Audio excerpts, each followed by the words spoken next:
There have been some major shakeups at the Biggerpockets Podcast this week. Both David Greene and Rob Abasolo are out as the hosts, and Dave Meyers is in. But why?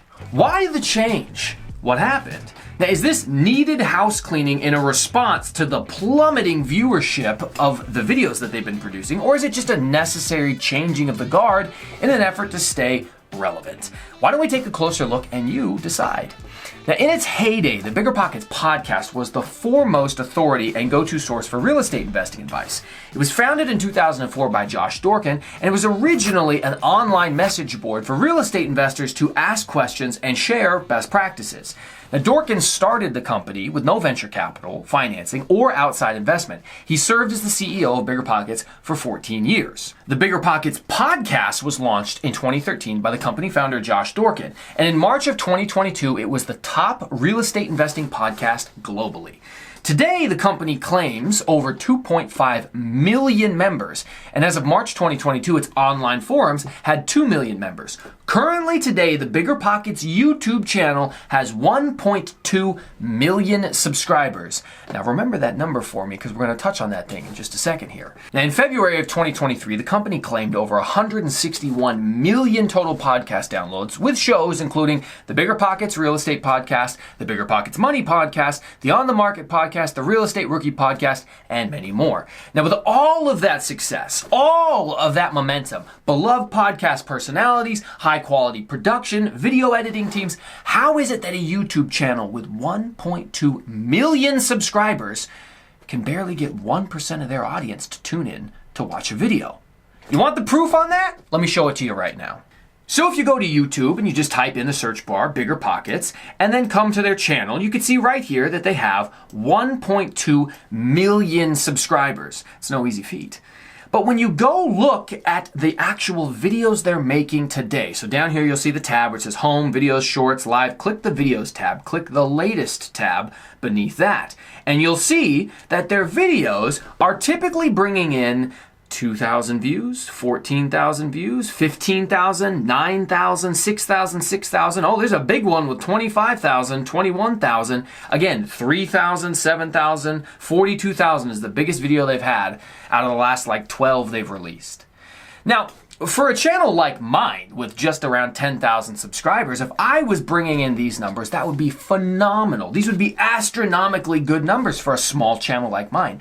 But for a major real estate investing channel like Biggerpockets with 1.2 million subscribers and over a decade worth of name brand recognition, the fact that they can't get more than 1% of their audience to watch a video is completely damning. I mean, think about that. 99% of their own subscribers, when seeing a video or a thumbnail, choose to roll right past it. They aren't interested. Now, for a company that's actually a media business, remember, these creators aren't just getting together because they want to make a bunch of videos for the fun of it. They're all getting paid. Biggerpockets is a business. It's a publishing company. It's a course publishing company. It's a media company. If you can't get people to watch your stuff, that's a problem. How are we going to make money? So what went wrong? How does a behemoth show like Biggerpockets that was so popular for so long fumble so hard? Month after month, year after year, viewership has been declining. Who or what is to blame? Now, I'm going to point to 5 possible culprits, 5 factors that may be contributing to the significant decrease in Biggerpockets' popularity. I'm going to go ahead and come at you with them rapid fire first, then we'll dive into them later. Number 1, firing or replacing beloved hosts. Number 2, constantly pushing courses, boot camps, seminars, webinars, coaching calls, books, conferences, and anything else they can think of to get your money. Number 3, rising competition from other real estate YouTube channels. Number 4, the market is extremely tough right now. It's very hard to get started investing in real estate. Nothing seems to be working. And lastly, number 5, they're just not relatable anymore. Now, we're going to move through these topics one at a time, but I am curious to hear your thoughts on what you think the reason is they're struggling so much in recent times. So number 1, firing or replacing beloved hosts. Now, it's no secret that Brandon Turner was the face of Biggerpockets for a very long time, very popular, but he left in 2021. Josh Dorkin, the original founder, stopped creating content years ago, and now Dave Greene and Rob Abasolo are a thing of the past. Now let's talk a little bit more about Brandon Turner. Now, I have my disagreements with Brandon Turner, some of his strategies, but I also have some things he does that I like. For instance, the Burr strategy. I've done the Burr strategy many different times. It's no secret that Brandon Turner was the golden goose that continuously delivered that golden egg on a routine basis for Biggerpockets. In fact, why don't we take a look at some more of their videos? If we jump back over to YouTube, remember how I showed you how to go on their channel, click on the latest tab? Why not instead we click on the most popular tab? Now you're going to notice something. When you look at these videos that are the most popular, who is in the thumbnail of all of these different videos? Brandon Turner, my close personal friend, Cody Davis, whom I've spoken at his conferences, conventions many times. Let's keep going. Brandon Turner, over and over and over again. It's Brandon Turner. I mean, we really have to get pretty far down, like top 30 videos, before we finally see one. All Brandon Turner. There's Pace. Keep going. There's Josh Dorkin. There's one with just Dave Greene in the thumbnail. I mean, we're like 20 plus videos in before we see a most popular video with the current host, or the recently current host, David Greene and Rob Abasolo. Keep going down. Let's see if we find Dave Meyers anymore. Keep those Henry Washington. Keep scrolling. Keep the dude. Wait, right there. Dave Greene and Dave Meyers right there. I mean, we're like top 40, top 50 videos before we start seeing somebody other than Brandon Turner. Okay, now a couple other things to notice when you look at their YouTube channel. Okay, look how old these videos are. Their most popular videos, 3.8 million views 7 years ago, 2.8 million views 5 years ago, 1.6 million views 6 years ago. These are the types of views you would expect to see from a major real estate YouTube channel and major real estate podcast. Millions and millions of people should be turning in to watch this stuff. I mean, I've noticed through all of the years I've spent on YouTube that what is typically considered good viewership for a channel is if you can get 10 to 15% of your followers at any given time to watch your video. So if they have a million followers, a million subscribers, they should be bringing in 100,000 to 150,000 views on any given video.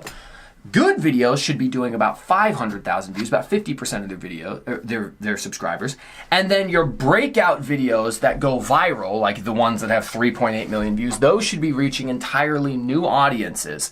And that's the type of trajectory in viewership you should see on a very popular, healthy YouTube channel.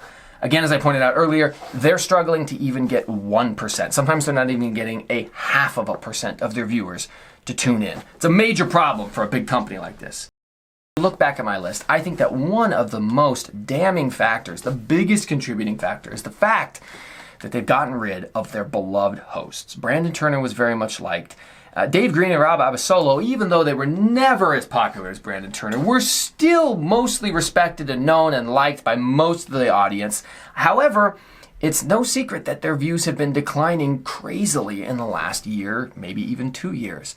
So even though David Greene and Rob seem to be more liked than Dave Meyers is, if you look at the comment sections that people are leaving about the new change of hats, they couldn't bring in the views that Brandon did. He was the golden child. He was the guy with the star power. Now let's talk about contributing factor number 2.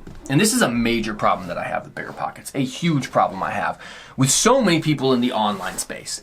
And that's the fact that they are constantly pushing courses, boot camps, seminars, webinars, books, coaching calls, conferences, and literally anything they can push to get you to spend money with them and not actually help you get started investing in real estate. This is the biggest problem that so many gurus have. Are they rich and successful because they're doing what they're teaching you to do? Did they become multimillionaires because they invested in real estate?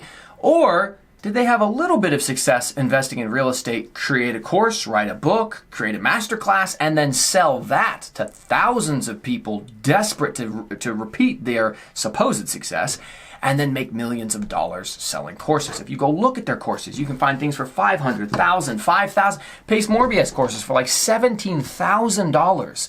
Well, you don't have to sell a whole lot of those before you're making in tons of money, and typically way more money, way easier than you are doing it the real estate investing way. Now, I've been asked to make courses many times, and I have not done it yet. I'm just a regular guy, probably like you, full-time W-2 worker. I'm a police officer, SWAT officer. I have full custody of my son. I have sole custody of my son. It's just me doing all of it. I managed to build a real estate portfolio over the last 6 years, up to 27 rental units, $7,000 in straight profit monthly in passive income. And as a few more of those properties get rented out because I've been remodeling them, I should hit that valued, coveted $10,000 a month in straight profit that so many people say is their financial freedom number. I'm very close to hitting that 10,000. I should hit it this year.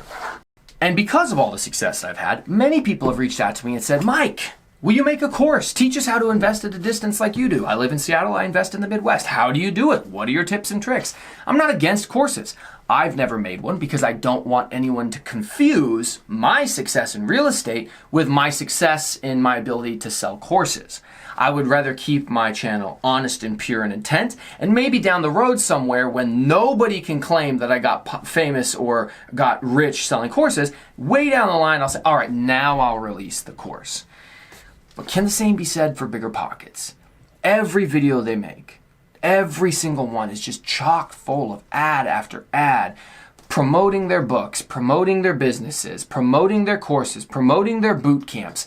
And what's even more frustrating is that even when guests come on and things like that, they don't want you talking about anything other than their products. At most, they might ask, what's your favorite real estate related book? And they'll allow you to give a book that's not a Biggerpockets book. But conveniently, you may notice that everything they push is always their own product. They are apparently the only ones who can provide any good coaching information on real estate that exists out there. Everybody else is just fallen into a black hole and completely invisible. I think that they've lost sight of their message. I think that they stopped making videos that were designed as the original founder had in mind as an online message forum for people to share information and best practices. They moved away from getting into the nitty-gritty, from getting into what really was needed to be talked about for a successful real estate investing portfolio, how to teach people how to actually get started. They moved away from all of that deep dive stuff. The type of stuff that doesn't necessarily always play super well on YouTube, but it can do really well on YouTube.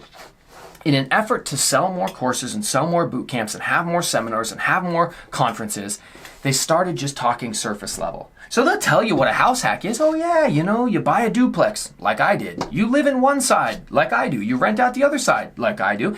And it pays for your mortgage payment like mine does. They'll tell you what the surface level of a house hack is. But that's it. They'll never go any deeper than that. They'll never talk any more in-depth strategy. They'll never walk you through how to find the properties and run the numbers on the properties and how to manage the properties and how to vet the tenants. They'll do surface level analysis only, and if you want the good stuff, you better pay up. Sorry, you got to buy this course, join this masterclass program. The only way you get the real information is if you pay. That's not how Biggerpockets started. That's not how my channel and lots of other real estate channels are. And so what's happening is viewers aren't stupid.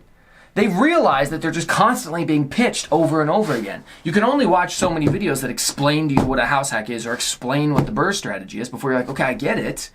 Can I get a little bit more now? Can I see a real life example that you, Mr. Host, has done? Show me your numbers, your purchase price, the actual cash to repair the property. How long did it take for you to get it rented out? When you did the cash out refinance, did it go as you anticipated? What was your guess in terms of the after repair value? What was the actual after repair value? Since they don't share any of that nitty gritty, people get very bored of the surface level conversations and quickly figure out that they're just being sold a dream.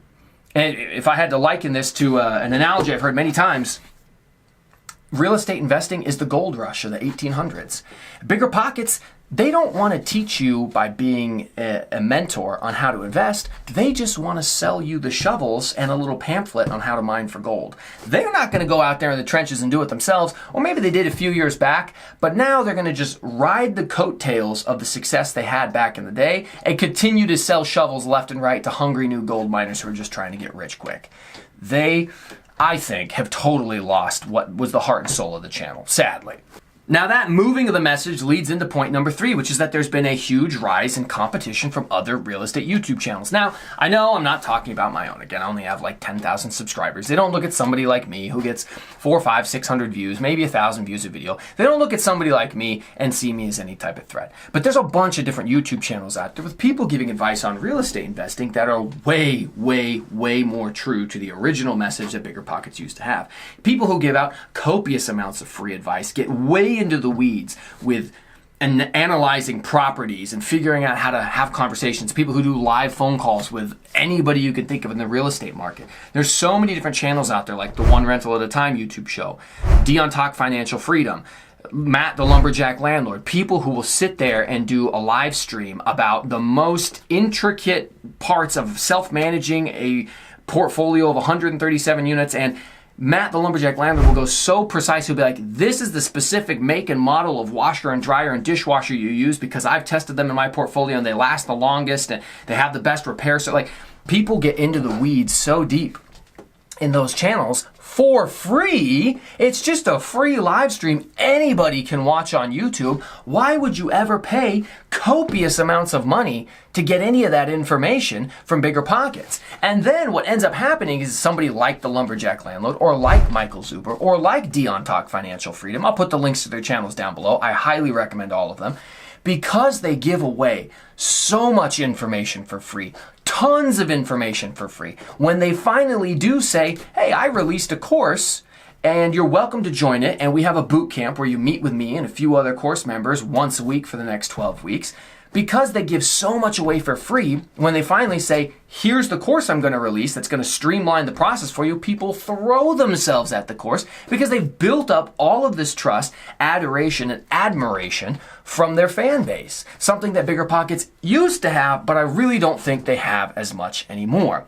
The worst thing you can do as an online media business or a YouTube channel is alienate your hardcore subscribers. And just think about the evolution of Biggerpockets from the fans' perspective.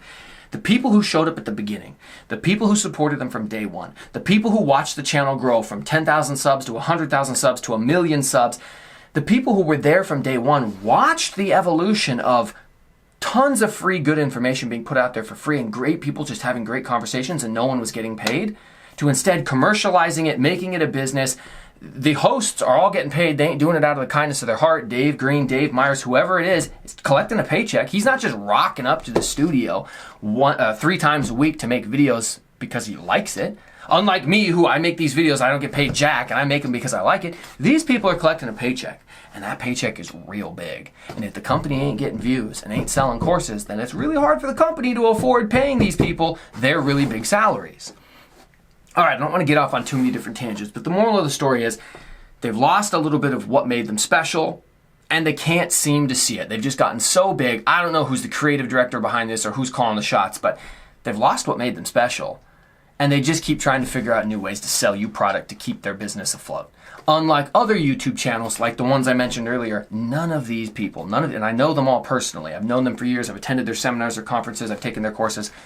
Not a single one of those guys, Mike Zuber, Dion Talk, or Matt the Lumberjack Landlord, is making their money from selling courses or products. They are all independently hyper wealthy because of the real estate game, which is why when you're like, hey Matt, you only do 1 live stream a week, you'd have a better YouTube channel if you did more. And he goes, yeah, but I don't want to be famous on YouTube. I don't want to spend my entire life selling courses. I give back to the community by doing 1 or 2 hours a week on a Sunday in a live stream, and then I do my boot camp. That's it. I earned my financial freedom. I'm out. You can't have me. Something I've never been told by a lady, but unfortunately Matt tells me on a daily basis. Now let's get to point number 4. And that's that the market is completely different today than when a lot of these people got started. Now, this is a problem that a lot of people have. They get out of touch. They forget what it was like to be a new guy. I hear this all the time. In fact, I have an entire video exposing David Greene on how he has flip-flopped his position worse than a politician when it comes to the subject of cash flow. For years, Biggerpocket, they got books and thousands of videos titled how to get more cash flow and how to get the best cash flow and how to squeeze more cash flow out. And then all of a sudden, a year or two ago, when interest rates skyrocketed and prices stayed high and cash flow evaporated, Biggerpocket started saying, well, cash flow is not that important. We don't know where you guys came up with this idea that cash flow is so important. Who told you that? It's like, you hypocritical bums. Scroll back on your own channel 2 years and there's like 100 videos from you guys. It was you guys who told everybody this. What are you talking about? So the market is extremely tough. It's way, way harder to get started today. And they have forgotten what it was like to get started. They don't remember what it was like to be the new guy struggling to get your very first rental property, your very first house hack, because they've spent 2 decades, 20 years of being successful real estate investors talking about real estate. They become tone deaf. This is why I think it's extremely important to try to continually have new people on that are new people, not other 20-year investors. I mean, it's cool to see multiple conversations between very successful investors, but you also have to salt and pepper that up with regular average Joes who just got their first rental. Number one, that's it. Why? Because it's relatable, and we're going to get into that point in just a little bit here. So the market is way different than it was. As I mentioned earlier, prices all-time highs, interest rates all-time highs, and yes, as of the filming of this video, the Fed has promised to make some cuts. Maybe we're finally seeing a shift, but it's no secret that at least from 2017 until right now, 2024 in August, we've pretty much had a 7-year run of high prices with some low interest rates, and then we had the pandemic and we kept the high prices and then increased interest rates. And that does what? That means that your monthly payment when you get a loan on a property is really, really high. And it's very hard to cash flow because you can't rent it for a high enough amount to actually cover the cost of the mortgage and leave a little bit left over for you. And so when you preach cash flow forever and you're unwilling to recognize how much the market has changed, well, people are watching your stuff and they're like, look, I'm doing the work. I'm analyzing these properties. I use the calculator tool. Nothing cash flows in any of these markets. And then another sin that they add to it is my strategy was living in Seattle. Nothing cash flowed ever. Well, I mean, like in 2012 it did, but pretty much starting like 2015, 2016, property you buy day one ain't gonna cash flow. Very little stuff cash flowed here. So I said, well, I'll start investing in the Midwest where the numbers make more sense. When you watch their videos, and I've watched tons of their videos, I've clipped the stuff of Dave Greene saying this. And he's like, oh, investing in cheap Midwest cash flow properties is stupid. It sucks. It's terrible. I'm like, okay, well, great. Now you're just telling your audience that they'll never find cash flow in their home market. And any market that does cash flow, well, that's just stupid. So what options are people left with? You don't think that your viewers watch that and go, okay, well, you've left me with no good information. We're totally hopeless. I guess I better go find somebody else who does say that Midwest cash flow properties are a good investment. Maybe I'll watch what they have to say since you're so against it. You don't have any good solutions. I mean, literally, I've heard Dave Greene say, yeah, you might have to buy a property that doesn't cash flow, but you're playing the long-term game for appreciation. And 5-10 years down the road, the equity gains and things like, I'm like, dude, this is what led to the Great Recession. People aren't stupid. They're not going to just buy that and repeat it. Nobody wants to negatively cash flow for 5 to 10 years because maybe the property is going to be worth more down the line. That's just foolish advice. Foolish advice. And they can't even recognize that it's foolish advice because they're so tone deaf, sitting in an echo chamber, repeating the same message for the last 10 years, that they're just oblivious to it. All right, if I sound like I am hating on Biggerpockets, I actually don't hate Biggerpockets. I've watched them for years. I would guess I've watched more of their podcasts and episodes than you have. I'm a real estate YouTube junkie. I've spent thousands, tens of thousands of hours watching their stuff. And even though, as I mentioned earlier, I haven't always agreed with the different hosts, I've always genuinely liked most of the hosts, and I've liked most of the videos and most of the topics. But even me in recent years, it's like, I just don't even watch this crap because it's not even relatable, which is my fifth and final point. It's not relatable. They're constantly making videos with people, like, oh, I got 80 units in 2 years. Like, well, that's amazing. That's super, super cool. If we go back and look at my friend Cody Davis, who was like their 4th most popular video, a 21-year-old kid who had 80 units in 2 years. Like, that is amazing. It's phenomenal. But is it repeatable? Is it relatable? It certainly generates a hell of a headline on YouTube and gets some great clickable titles going on. And then if all they're doing is chasing views, that might work in the short term and they can get a bunch of people there. But then people realize, well, this isn't repeatable. It's not relatable. It's going to be very hard for me to make this happen. And so then they'll start tuning out when they see that same type of title done over and over and over again. More and more videos of like how to retire in just 2 years. And okay, that's great, but the market sucks, nothing cash flows. It's very unlikely that I'm going to be able to go out there and sell or finance a 50-unit building on my first deal or even my second or third deal. It's going to be very, very hard for me to do. Is it impossible? No. It's just very, very rare and extremely unlikely. And so because they're so unrelatable in a lot of the content they make, people are tuning them out. Which is, again, why I mentioned earlier, I think it's important to have people on who are relatable. You don't have to be every single episode. And that's why they had their Real Estate Rookie podcast, which I thought was kind of moving in a somewhat decent direction. Like, okay, they'll only have people on who have less than 10 units and like less than 5 years of experience. I think that's a good idea. But I don't think that they ever threw the necessary force behind it to really popularize that message. They made it its own channel at a time when Biggerpockets was already falling off. What they should have done is integrate that into the primary channel before they started taking a major hit and seeing if that could have helped them out. But some marketing director, creative director in there, I'm sure got fired for that one. But we'll never know. We'll never know. And in fact, the real truth is we'll never know a lot of things.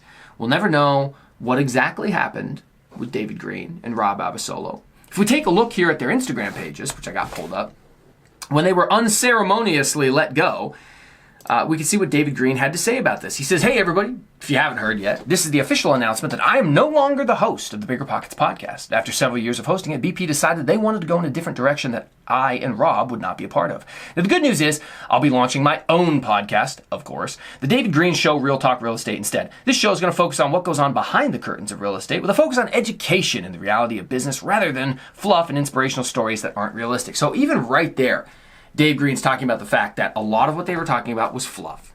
A lot of what they were talking about wasn't realistic. They were unrelatable, in my opinion. And what I think is very interesting is that he's actually launching a podcast immediately. Now that's different than Brandon Turner. You'll remember when Brandon Turner left, it was all, oh, we're all leaving on the best of terms. I'm going to miss it. It's a chapter of my life coming to a close. I'm passing the torch. And Brandon Turner didn't start his own podcast, the Better Life podcast, for about 2 years until after he left. It was almost as though he was waiting for some sort of non-compete clause to come to an end before he could start. Which is, of course, what actually happens behind the scenes. If you want to know what really happened, the last people you should ask is Biggerpockets or the actual hosts, Dave Greene or Brandon Turner. Because when you get fired or when you part ways at this level, everybody signs NDAs, non-disclosure agreements. We are going to say nice things about you. You say nice things about us. We're not going to smack talk each other because if we do, that could affect our businesses, and then we're going to sue the crap out of each other, and it's going to blow the whole system up. So instead of telling the truth, which is, I'm sick and tired of making these videos that aren't realistic and aren't relatable, and I don't think that we're going in the right direction, instead of telling the truth, we're just going to say, oh, we're passing the torch. It's time for a new challenge, a new adventure. Okay, full of crap. You're a bunch of liars, and you know it. Like, don't lie to us, all right? Just say, I can't say anything, or I signed an NDA, but ridiculous. Okay, so that was Dave. Let's look at what Rob had to say. Rob says, after 250 plus shows, my time at Biggerpockets co-host has come to an end. I wanted to give it time before I said anything. Well, why would you want to give something time before you said something? Is it because you're unhappy and upset about it? Usually you need time to cool down and not overreact. Okay, I wanted to give it time before I said anything, but I've read numerous comments, DMs, and posts from people who are confused. And I don't think it's right to leave y'all in the dark, especially since my departure wasn't announced. Oh, unceremoniously fired? First and foremost, there is no drama. Okay. So if you're thinking, uh-oh, what did Rob do? You're going to be disappointed. Okay. The truth is, BP decided to go in a different direction. That's like the most cliche you got fired line. You're getting broken up with, it's not me. Or it's not you, it's me. You're getting fired. We're going to go in a different direction. Okay. The truth is, BP decided to go in a different direction. Me and David Greene aren't part of it. There's more I'd like to say, but I'll save it for an upcoming YouTube video. It was my dream to be a guest on the show, so when I got the opportunity to share the mic with David Greene, it was the most surreal experience of my career. And you guys can find these posts yourselves and read through them if you'd like, but again, this is the type of political correct bullcrap that you're actually going to get when you see something like this. Don't trust what Biggerpockets announces or what the actual hosts say. They're all just incapable of telling the truth because they signed legally binding agreements that say they can't tell you the truth. All you could do is a little bit of speculative conjecture And I think we all know what happened. As I demonstrated earlier in the video, the views are in the toilet. Biggerpockets does not make these videos out of the kindness of their heart. They have a big office in Denver, Colorado. They've got like 100 employees. They've got very famous hosts, think of news anchors or actors on a sitcom. They've got a cast of characters they have to pay, and the show isn't doing well. Nobody's watching the show anymore, so it's time to cancel it. But because it's a YouTube show, you don't actually have to go to a network and continue to pitch the show. You can just post it for free. So they never actually cancel it. They just, well, go in a different direction. Let's see if Dave Meyers can carry the torch a little bit further. Well, we're going to have to reinvent ourselves. And they'll just start selling something new and trying something new. But at the end of the day, they probably will never do the one thing they should do, which is tell the truth, be relatable, and make videos that people want to watch. When you're so interested in bringing in advertisement money from independent advertisers buying up a spot in your hour-long show, they buy a 2-minute segment, and then on top of that, you run multiple YouTube ads so you can get the ads from YouTube, and people are watching an hour of content that ends up being an hour and 10 minutes, and 30 of those 70 minutes were some form of advertising. Like people aren't stupid. They don't want to watch that crap. Tell the truth. Make videos that people want to watch. It's that simple. Now again, lest I be accused of being some sort of hater, I'm not. I actually applied to be on the Bigger Podcast show.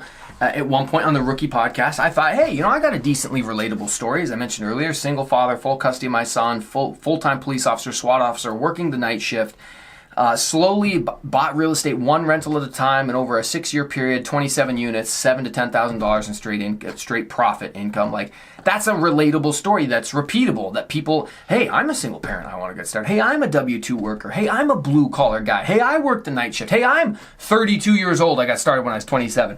Like, that's a relatable story. And, I put in my application, and I never got a response. I applied again later and never got a response. And I've had so many different friends, because I've now, because of my YouTube channel, had the opportunity to speak at multiple different real estate investing events in front of hundreds of people.